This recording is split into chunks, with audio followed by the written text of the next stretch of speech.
नमस्कार, आप सभी का स्वागत है खुलासा न्यूज में और मैं हूं आपके साथ रजत शर्मा। और इस वक्त की जो बड़ी सियासी खबर आ रही है वो आ रही है गोवा से। जी हां, हम बात कर रहे हैं कि गोवा के जो मुख्यमंत्री थे मनोहर पर्रिकर, उनके निधन के बाद जो एक सियासी संकट गोवा में एक उपजा था उसका समाधान निकलता हुआ नजर आ रहा है। जी हां, हम बात कर रहे हैं गोवा के नए मुख्यमंत्री की। तो हम आपको बता दें कि गोवा के नए मुख्यमंत्री प्रमोद सावंत होंगे। जी हां, इस वक्त की बड़ी खबर यही है कि राज्य के नए सीएम और जो राज्य सीएम की कुर्सी जो संभालेंगे वह होंगे प्रमोद सावंत। और कहीं ना कहीं मनोहर पर्रिकर के निधन के बाद जो एक गोवा में एक सियासी संकट उपजा था उसको सुलझाने के लिए केंद्रीय मंत्री नितिन गडकरी वहां कल रात से ही मौजूद थे और बीजेपी और उनके सहयोगी दलों में जो देर रात बैठकों का दौर चला था उसके बाद ये समाधान निकला है। हम आपको बता दें कि प्रमोद सावंत के अलावा यहां पर विनय तेंदुलकर और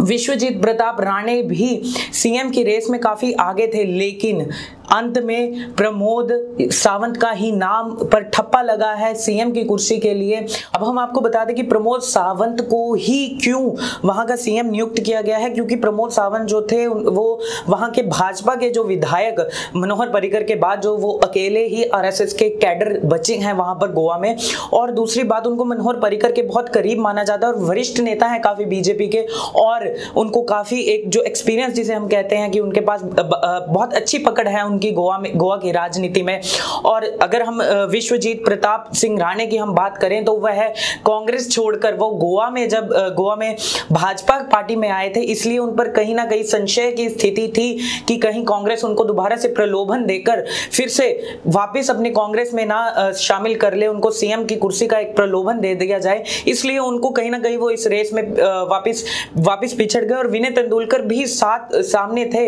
लेकिन कहीं ना कहीं उनकी भी जो चमक थी वह प्रमोद सावंत के सामने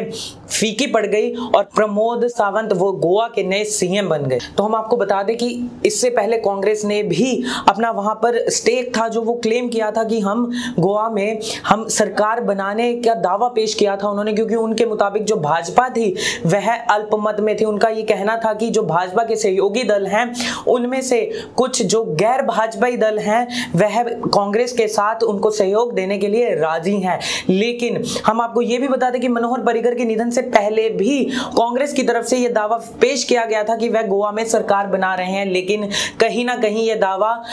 एक फीका पड़ गया और राज्यपाल ने भी कहीं ना कहीं इसको सिरे से नकार दिया है वहां के, और गोवा को उनके नए सीएम मिल चुके हैं। और गोवा की हम आपको अगर गोवा का सियासी गणित हम आपको बताएं तो गोवा की 40 विधानसभा की जो 40 सीटें हैं उनमें से कांग्रेस, हालांकि कांग्रेस गोवा की सबसे बड़ी पार्टी के तौर पर जरूर उभरी थी, लेकिन जोड़ तोड़ की सरकार के बाद भाजपा ने वहां पर सरकार बनाई थी और 40 सीटों में से 14 सीटें कांग्रेस के पास हैं, जो 11 सीटें हैं वह भाजपा के पास हैं। और जो वहां की जो लोकल पार्टीज हैं, जीएफपी उनके पास 3 सीटें हैं,